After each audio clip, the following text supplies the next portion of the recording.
holding back, really. I pretty much gave everything I had to keep having without I passing mean, out. what you will But definitely to see this profile, Yeah, like, what- okay, that's I mean, what that looks like. Yeah, I mean, what you should definitely see with this test, if it's done right, you know, I'll show you. Well, you see that because you you can see. You know,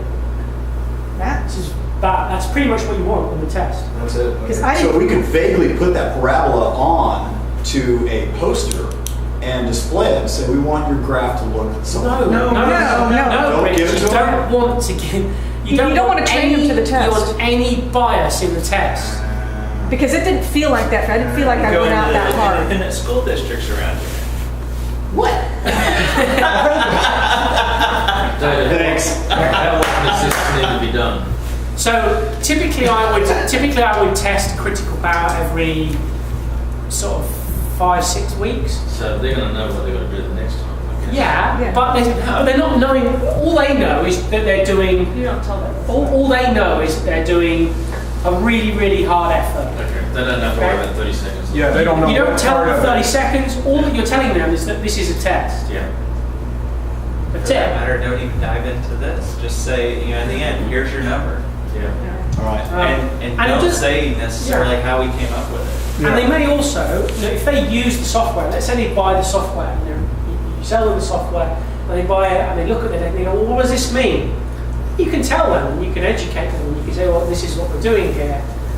I'd still say that even if, I mean, I know this test, I know the protocol exactly, I know what you're looking for, I know how you want that line to look, but if I get on there and I can't see my heart rate and I can't see my power, and you just scream abuse at me, Yeah. and you say, right, I want you to just crush it as hard as you can go from the gun, and just smash it to pieces, and then just hang on for dear life, then that's what I'll do. So I think even if they know, once they've looked at it, seen it, understood it, asked you questions, it's not a big deal. But what you don't want to do is say, that's what we want your effort to look like. Okay. Because then what they'll do is they'll actually try and do a proper sprint at the beginning, and then they'll go easy, and then they'll try and pace it. Because they go, well, that kind of looked like a really hard effort, and then kind of going a bit easy, and then just pacing it. That's what I do on my Instead of class. really, Instead of actually just- it's hard. Just all the way going through. insanely hard, wiping out all of their W prime, and then just basically tutoring along at critical power. If they start cratering down to 18 miles an hour, 15 miles an hour, just keep going with the effort. Keep going. Effort is effort. It doesn't, get to change gear, it doesn't matter. The effort is effort. I mean, like Rich was saying, should you tell them to hold a particular cadence? Well, I guess if you can tell them anything at the beginning, it's, try to stick to your, preferred cadence. But, if you find yourself struggling, try to stick to your preferred cadence rather than grinding along at 30 RPM. So I have clients that come in and have a look at this stuff, Dave, and what I used to do, I would actually, use this here. This zoom in on the last 30 seconds, and all they would see is something like this, but exploded. You know what I mean? So Yes, you cut off the whole. yeah, they don't have to Yeah, see they it. wouldn't see the parabola. Yeah, that's what I would do. When I break down my intervals Yeah. to show them what they held at certain times, that's what I would do. They'd only see the same as that. And that's a good way of doing it. Is just Yeah. you maintain an element of exclusivity to what Yeah. they get to see and what they don't get to see. Okay. So then if somebody improves in that last 30 seconds, did you generally expect that they've improved across all zones in terms of their fitness or their power? Because everyone's gone up. Rising tide lifts all boats. And what you might find though is that actually stays the same, and then that does that. Yeah. Interesting. All right. That's cool. Because this is an interesting. Again, I'll talk more on that tomorrow. But principally because you cannot develop W prime at the same time that you can develop critical power. You cannot metabolically. Say that again. You cannot metabolically develop critical power at the same time as W prime. And W prime, to an extent, if you asked Phil, W prime to an extent is only mildly trainable. Well, he pointed that out in one of his tweets 4 or 5 months ago when he just went back to Chicago. Yeah. He went on and did an 8-week block, and his W prime changed like 30 joules or something minimal. It was Yeah, because it's measured in.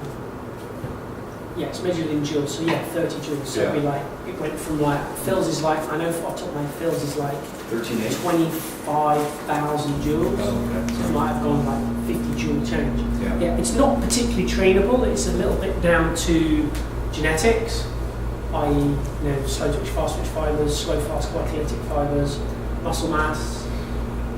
And how we determine W prime involves this test. Well, so I was saying when you were just on camera, another aspect of this test is that you can take the data. You need a spreadsheet to do this because you can't do it in race day. But you can take the data and then you can basically analyze the amount of time spent or the amount of joules spent because you take the power and the time and then 1 watt is 1 joule per second, so you can back calculate the amount of joules expended above, so in this instance above 180. Yeah, above 180, that's the whole work, right, sorry. So what you do in Justine's data here is basically you take the data and then you look at the amount of time that she actually spent above 158 watts. And then from that you calculate the joules. So you go the time and the power and then you'd be able to basically work out the W prime. Now that's the protocol in the paper, is they were actually used it to calculate the W prime that way. It's not something you really want. I mean, you could do it. It's just It's just an exercise. It's just an exercise with a spreadsheet and the data. Whereas if you're using race day to do actually the critical power modelling using like the other test, using like a 3-minute TT, 6-minute TT and a 12-minute TT, or a 3, an 8 and a 20, whatever, or 3 or 4 or 5 tests ranging between 3 and 20 minutes, that will give you your critical power curve and it will actually calculate the W prime for you. So whilst this way is quicker, easier and less painful and it's more, it's easier to implement. More time. There's a little bit of admin work to do in order to get the W prime. If you have a curve like this. Just for fun, can you click the W prime balance on that? No, because it's just a blank. Data's not, the rest of the Data's not there. Oh, okay, all So right. it's just I just see it there, I'm like, this Yeah. What is not gonna work. What's the EWMA? Exponentially weighted moving average. So it's basically a 25-second rolling average. Okay. Yeah, because I just plugged mine in and I was just trying to figure out what it actually meant. Yeah. Okay. Would you expect those two to be somewhat equivalent? What? EWMA and then average power for the last 30 seconds? That, I have to ask Phil that, because that's getting into the... I mean, it might just be, it happened to be in the Yeah, schedule. So one of the features is I would like you to explain what EWMA means to Well, it's not relevant to coaching and testing. Okay. It's just math. That's all you need to know. It's Okay. maths. It's just It's math. an exponentially weighted moving average, so you could Google that on Wikipedia. It's a part of the calculation that Yes. the label It's Oh, okay. data for grabbing. bike score. Yeah. So we just worry about let's say You want Yeah. that and that. X power, average power are the key ones. for It you. basically measures them. And a W prime balance when you've got sufficient data. So if you want to see, so if I show you, because we're in race day, so on the subject of kind of W prime, I can look at You're on one.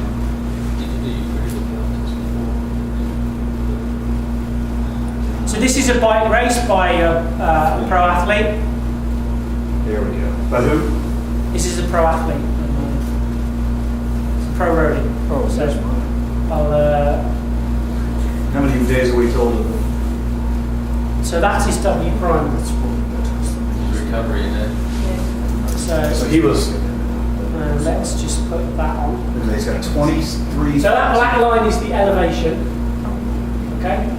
Okay. So you can see that initially, you didn't really use it, and then there's the descent, and basically there was that's where the attacking started to go. So I mean the scale's not much, that's 110 meters, but what you can see here is that it's tanking down. So on this one, so he actually told me on this race, on the 1, 2, or the third lap, basically he attacked on the climb here. So you can see there's the climb, and then the W prime's going to come down a bit more. And then he kind of tried to recover it, and he attacked again.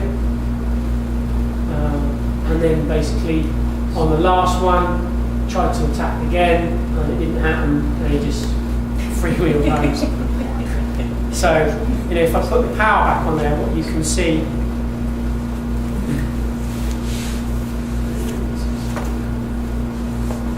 You said what happened in the gap? so this is that's the W, so the purple one is that's the W prime. So you can see. So you can see here, power output, so basically kind of he tried to attack on a few occasions on the climbs. And so here, he depleted his W prime a bit. And then tried again to really attack near the end. And it didn't really happen, so he's like, oh, screw it, so he's freewheel for a bit. Coasted in. You'll see a lot of shark fins. So, but yeah, I mean, this guy's, he's got a,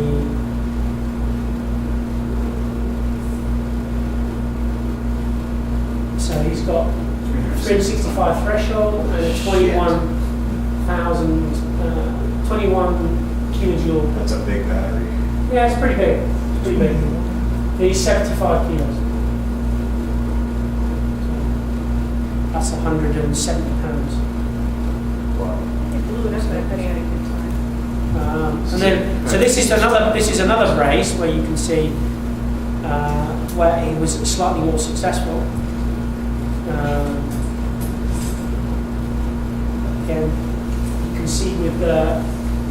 So on this race, basically on the first climb, he just thought screw it and attacked, and you can see kind of completely tanked out his W prime.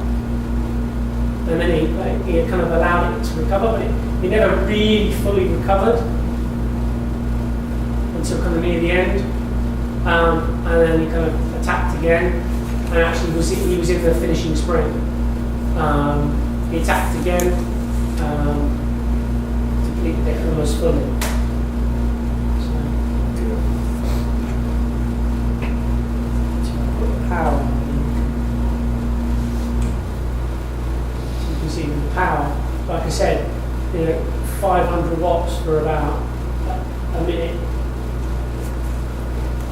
and totally blew out his W prime. Then he kind of backed it down, sat in, and then started having little digs.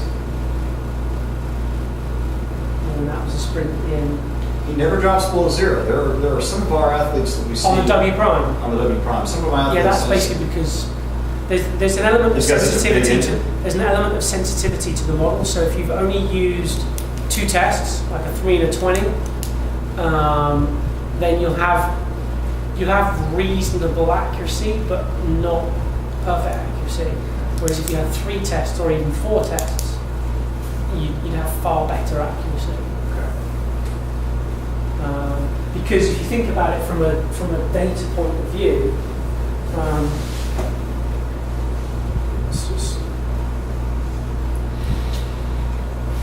You think about it from a